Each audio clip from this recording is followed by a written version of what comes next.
I was visiting my family on vacation. I went to the studios, and they had a casting office, and I just happened to walk in that day, and I said, I'm from New York, I'm here on vacation, and I auditioned, and after my audition, he looks at me and he says, would you be interested in doing a series? I was like, yeah, you know, and he said, well, I think you're right for this Superboy show we're casting. And I was like, this is bizarre, this is like crazy, and so I went to do the screen test, and I got the role. It was wild. He had, you know, of course, the bulk of the work to do. I got to play around and be funny, but you know, he had to be the through line for the story.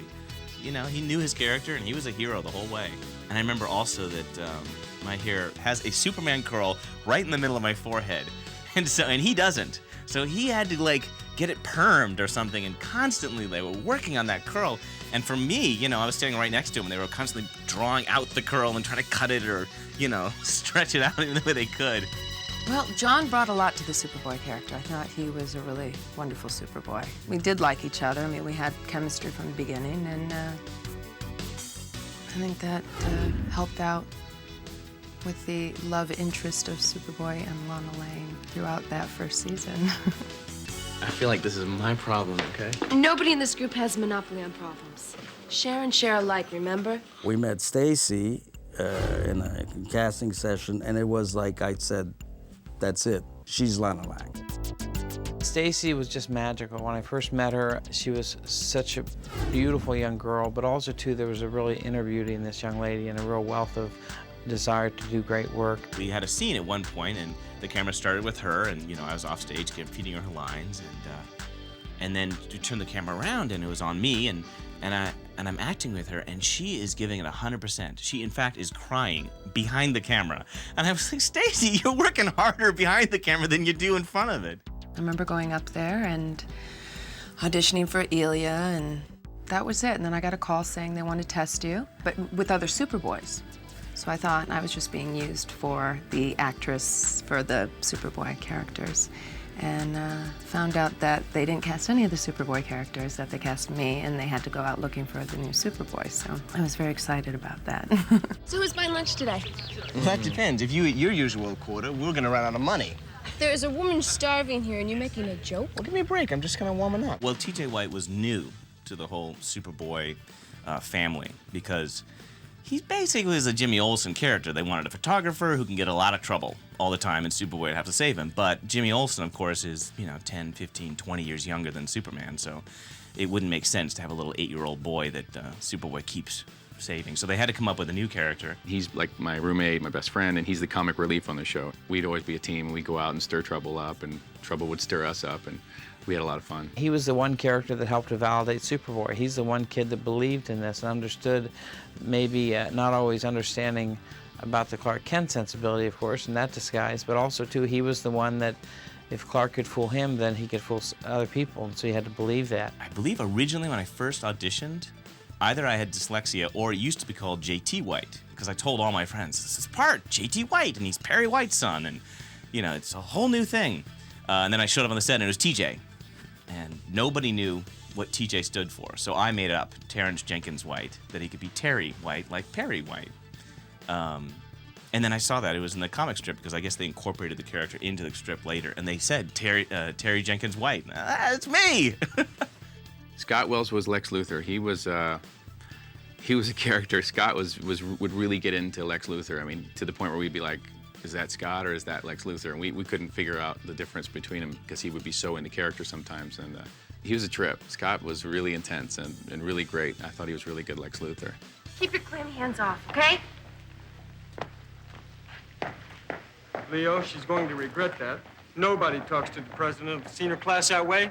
Nobody! Ilya was the visionary for this. I mean, you know, he and his father had produced the Superman movies, so, you know, he knew a lot about how to bring it to the screen. As far as a creative producer, he was a wonderful ally, as well as a, you know, many times a mentor, and also someone that was a real good friend to have during the process of making the project. He'd call me and he'd be like, you know, what do you see for this, and what do you think we should do here? And he's really open to ideas, and it was really great working with him because he's so passionate about what he does. He always had ideas. He was always there, and he was always just really fun to be with, kind of like a dad in a way. He really brought you in as a family, and you trusted him. I mean, you really did from the beginning. I met him. I I just really had a great relationship with him. I also started finding guest stars who were extremely famous, but weren't working that much, but were extraordinarily known, like James MacArthur, George Chakiris. I think Joaquin Phoenix was in that first season, and I knew that because I knew River, his brother. And I'm watching, I think it was Gladiator, and I'm going, man, that guy looks so familiar. I know that guy from somewhere. And it was Joaquin Phoenix. The Saw guys were always great. Ely was always awesome. They had so many connections that they could have these really great guest stars. And that was really fun for me because I got to work with all these actors that I really kind of idolized when I was a kid. I have failed you again. The challenges of any show in the first season is doing stories that actually compel the audience to want to watch the next week. And I think that doing a show that you're dealing with real characters, but also in a supernatural and/or science fiction bent, that makes it even more difficult. Because what was important to us is that this not to be a cartoon show. We wanted to make this and the characters as real as possible. It was difficult in the first season. Getting a show going in Florida, they hadn't shot anything there really. It was just kind of getting started. And there wasn't a lot of crew. I mean, there was crew from Vice, from Miami, but they had a lot of locals that we'd hired, and they were kind of learning the ropes as we were. So it was kind of like learn as you go. And the production team, obviously the producers had done a lot of stuff, and the Saw kinds had produced a lot of features and stuff, so they knew what they were doing, but they were kind of patient with us as we kind of learned as we went. It was all very new, so it was all a question of just kind of rolling our sleeves up and jumping in this pool that we hadn't swam in before, and it was a lot of fun to kind of explore and to learn and do that all together. And you and I are swimming. No, don't.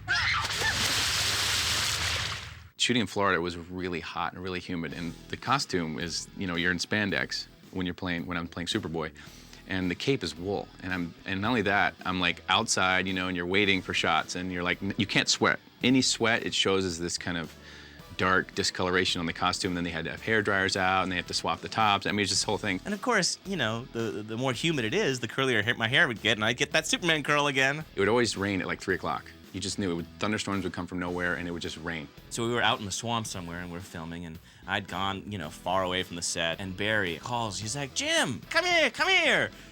So I, you know, walk back, and he says, turn around. I turn around. He says, look back where you were standing. And there was this enormous alligator, like 2 paces away from me, from where I had been. So, you know, Barry saved my life. It's a big change. I mean, from New York and going down to Orlando, Florida, and having to meet new people. But it also turned out to be a really wonderful experience in that it became a family when you go on location to do a show. To me, it's all about not so much the locations, but it's about the people you work with. This is the early days of special effects. This was a situation where wires were still involved quite heavily. We fortunately were able to get the wiremen from the Superman movies, led up by Bob Harmon, who was involved in the early days with Christopher Reeve and his wire work. And so it was all about really kind of finding dramatic ways to tell these stories and not relying on CGI or relying on special effects, because we didn't have that we really could afford. We had numerous costumes. We had a flying costume, which would allow me to put this harness inside, and then I'd hang from this crane, and they could move me anywhere on this plane, vertically and horizontally. So, but the crane couldn't move while I was actually flying. So, if you watch the shots where I fly out of frame, I'm always flying at an angle. I never fly like that.